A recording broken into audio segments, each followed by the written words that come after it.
Hey everybody.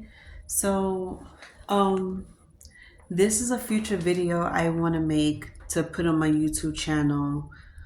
I'm not only speaking to my future self, but I'm also speaking to one other special friend who I was close to. Like, I've been close to her for 4 years now, and I'm still shocked to this day that I'm still friends with her because I'm not really friends with a lot of females. And a lot of people probably didn't notice this, but I don't keep female friends in my life for very long because it's just a matter of people getting too comfortable with me. And I'm saying getting too comfortable disrespecting me or violating me or just tweaking out on me for no reason. And perfect example, I became cool peoples with one of my classmates. And I thought she was just like me, like she was in the same predicament as me, and she's going through a little crisis right now. And we had so many things in common that we decided we wanted to be friends with each other. And everything was cool for the first 2 weeks. And then all of a sudden, I I understand that she's going, and I know a lot of people's gonna say yes because she's going through some shit with her mom. And I kind of understand that she's going through something with her mother right now because her mother is not doing too good. Her mother is like terminally ill, but it's not an excuse to disrespect your friends, people that you're trying to become friends with at least. And I say this to everybody: you don't get to have an excuse to disrespect people's, more or less attack people's, especially if that person's been nothing but nice to you, been nothing but respectful to you, and been nothing but caring. And I can't even express how many times I became friends with females over the course of 20 years that went from being cool with me to just tweaking out on me for no reason. And then part of the reason for them doing that, and they're going to always say this, is because they're going through something right now. And this is why I say that don't become somebody's friend or don't jump into somebody's life if you know you're not mentally and emotionally and physically equipped to be in that person's life, because we're not your punching bags. And I'm gonna get this out the way because this was really irritating me for the past week. We're not your punching bags. Yes, we say that we will be there for you and we will always be there to talk to you. Because one thing about us is that we don't have a problem being somebody's ear. So if you need to talk, we're down to listen. But one thing I'm not going to tolerate is the disrespect. And the tweaking out was unbelievably crazy. And I wasn't expecting this because I was having like a laughing giggle session with her one night. And then the next day while I'm in school, I get a phone call from her and she started bugging the fuck out of me. Like, she started bugging out for no reason. And then it was all because she got upset because I woke her up in class. And there's a lot of things that's wrong with that situation. For one, who first of all, if you like, why would you fall asleep in class too? I have never seen somebody get upset with another student, waking that person up because you decide you want to fall asleep on the half end of the class. And three, nobody really gave a shit about it, not even the teacher. The teacher thought it was funny because we was on the last 30 minutes of the class and she decides to fall asleep, and me and the teacher both was trying to wake her up. But what I'm trying to say is, if you would have kept your ass up in class rather than fall asleep, nobody wouldn't I wouldn't have to try to wake you up, or my teacher had to try to wake you up. But it's whatever. Like I said, that's a prime example of why I can't fuck with a lot of females out here, because not a lot of females are fully equipped to be friends with somebody, especially when you're at a time in your life where so much shit is happening to you and so much bad shit is happening to you. And instead of you coming to somebody to talk to them and saying, hey, I need to have a bonding moment or girl moment because I'm feeling some type of way, like I'm going through hell with my mother, this is a whole crisis going on. because her mother she's sick with cancer. And then I kind of felt bad for her. So a part of me wanted to make her feel better. And being that the holidays just started rolling around, I was like, you know what? I want to be that person who goes around spreading cheer to a lot of peoples, because I always been a cheery person. I always been a positive and uplifting person. I've never go a day without speaking to somebody and uplifting them. So I thought this would be the perfect time to do it.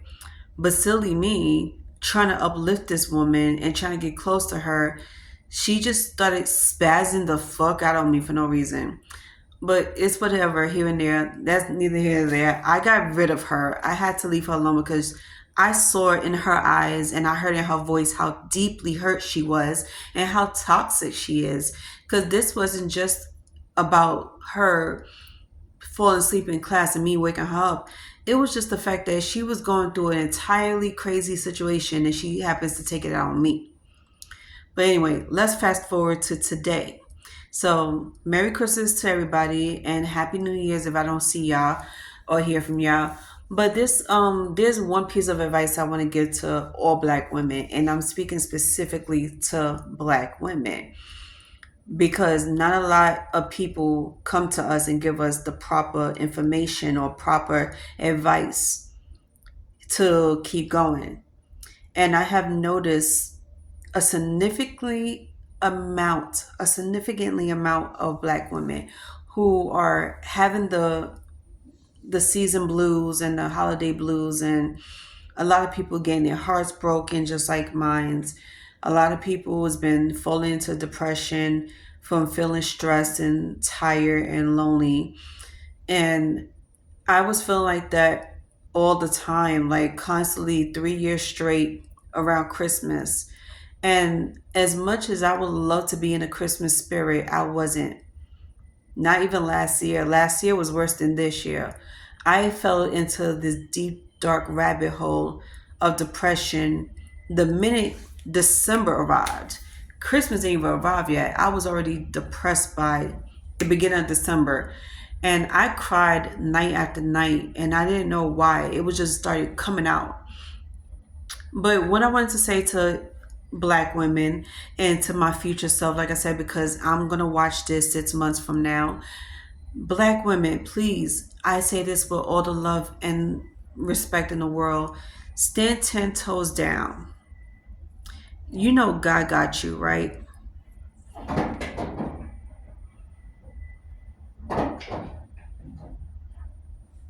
Sorry, that's my neighbor. I don't know if y'all heard that noise. But I just want y'all to know that God got you. Don't let nobody stop you from anything. Don't let no one or nothing stop you from being great, from doing your job. You're doing one hell of a great job. Not only that you're one strong, beautiful black woman, you're full of excellence, you're full of greatness, and the world hasn't seen it yet. We haven't shown our pure greatness yet in our purest form. Stay strong. Love on yourself. No one is going to give us the proper advice to help us and to put a smile on our faces. And it's crazy because we're the most unprotected women in the world, the most unprotected.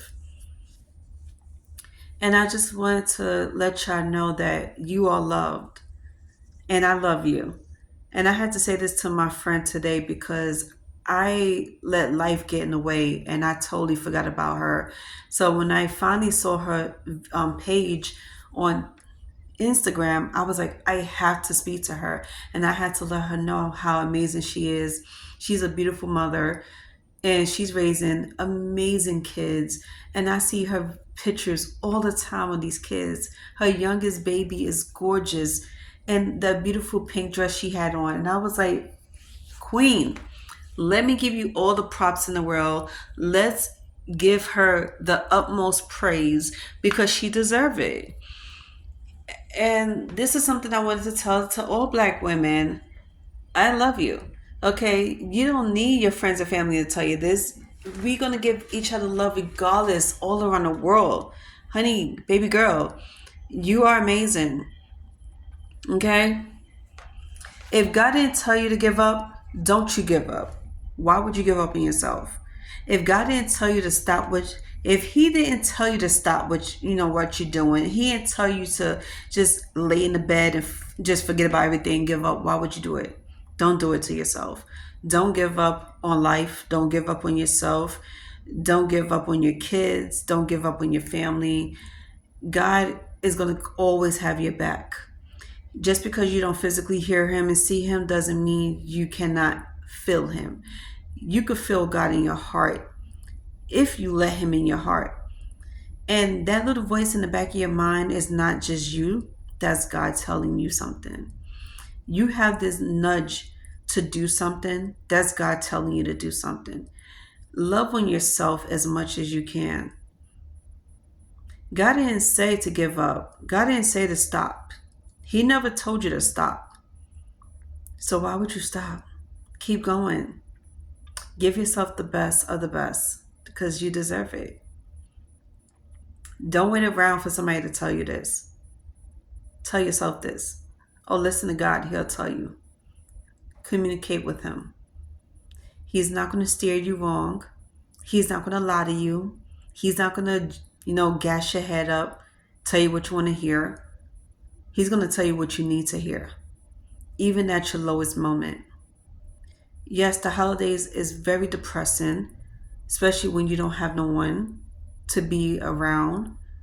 You don't have a significant other to spend your holidays with, especially the most romantic holidays ever. But you have your family and your kids and God. And I had to tell myself this so many times because I didn't believe that I had anybody. I was physically by myself in my apartment and I kept feeling so alone, feel depressed. I even caught myself crying once or twice throughout the weekend. And I didn't know what to do. And all of a sudden, I get a phone call from my aunt, and she invites me over to dinner for Christmas. So that's where I just got back from tonight. That's why you see me with this lipstick on. I don't got no makeup on, no makeup, but I had to pretty up myself a little bit.